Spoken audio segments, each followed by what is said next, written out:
What Dr. Singh says is that the reason we need religion is so that we'll be able to self-regulate, right? That we have between religion, drugs, and some kind of strategies that he hasn't outlined to me yet.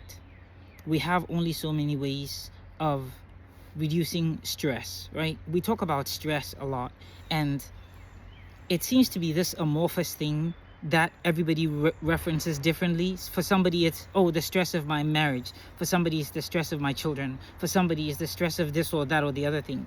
And the reason I wanted to talk to him, because he literally spends every day of his life looking at the tiniest slices of what I believe it's monkey brains, but the closest we can come to human brains do with certain stimuli. And the thing that he said that was really impressive for me, that allowed me to better understand what stress means and how I hope this thing might be of use, is that stress is really the cost of running a process on the brain, right? Stress is the cost of thinking about something you care about. So let's break this down. We have this thing we call stress, and right now you know that it's equal to, if you wanted to write an equation for it, stress will be equal to the cost of everything that you care about. What this means is that the less you care, the less stress you have to live with, right? And this is why assholes have so much time, because they don't care. And so if stress is equal to the cost of caring about something, then the solution is a way to care about more things. And how do you care about more things? The strategy that giving the human brain our evolution coded for was religion, right? You were giving a set of instruments by which you could run some of your services on another processor, right? So think about it like AWS. You know, you have your computer in the basement that's running and turning on something you care about, and then you have an EC2 instance that is running the version of your application that all of your customers are hitting, right? And that allows you to service more customers. It's the same thing that is happening here. You have religion as a way of running processes off the hardware that we as human beings are limited by, right? And so it's a way to mechanize how we structure our lives so that because we're going to care about certain things if we're normal, right? And the world is making it so that we have to care about many more things than we used to be able to care about, right?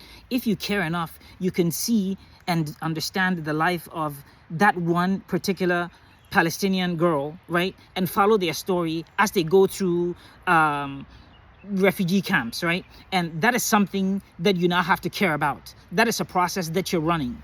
And what religion is for is that you go to St. Leo's or you go to Benedict the Moor and you say to God or Durga or to whatever you call to, right? You say to them that, hey, I have some processes that I cannot run. Can you help this child? Because I cannot help them. They're too far away, right? And also the people who are killing them have bigger guns than I can get now. And so in this new way of understanding religion, what I'm trying to find out is, how can I optimize our lives so that the way we deal with caring is not by turning to something that blitzes out the brain, right? Because the other thing that he says is that you have this normal distribution, and in the middle there are the people who deal with stress the normal way, right? They I don't know, maybe they do some yoga, they do something else, right? And some of them go to church and pray. And then there are these people who can take ketamine, and there are these people who don't think that I don't know, a little bit of heroin is not, you know, it helps them to self-regulate, right? Because when you think about it really, right, all that it demands for us to participate in life is to be able to self-regulate, right? We want you to not lose yourself at Walmart, right? And how are we going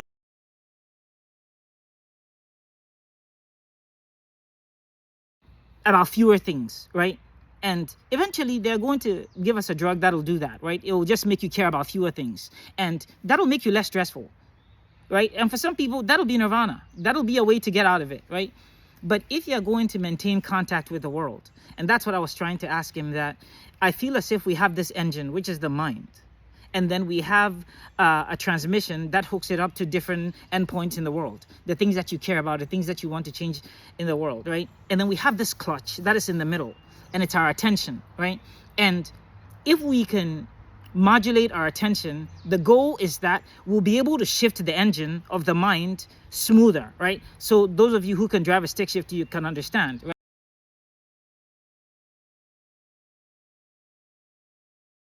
You're going to grind some of your gears, or your engine is not going to be very happy about it. You want to be able to quickly shift through fourth and third and second, and then finally end in the first gear.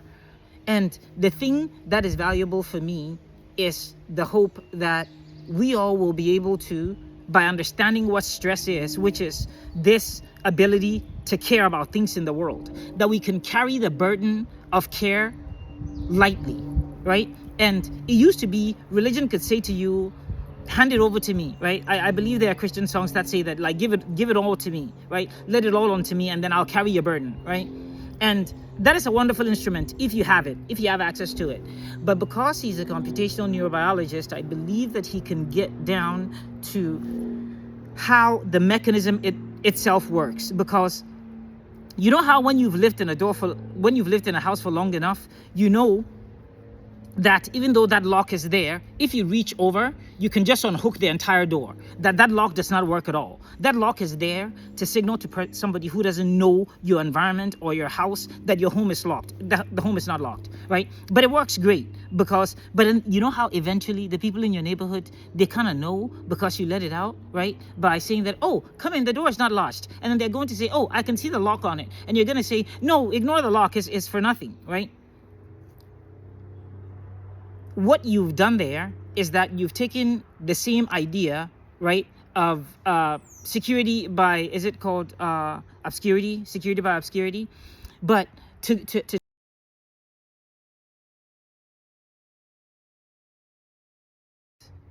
with the transmission, which is the things in the world we care to change, education, science, healthcare, that sort of thing. How do we merge these two or engage them, and how do we shift in between the different modes, right? So sometimes you have to drive like Steve Jobs in order to build Apple, in order to give us the iPhone. What it means is that you need to tell people that, you know, I didn't hire you to hear about your wife's cancer, right? Or I didn't, you know, I don't care what your son did in high school. I just need this product delivered, right?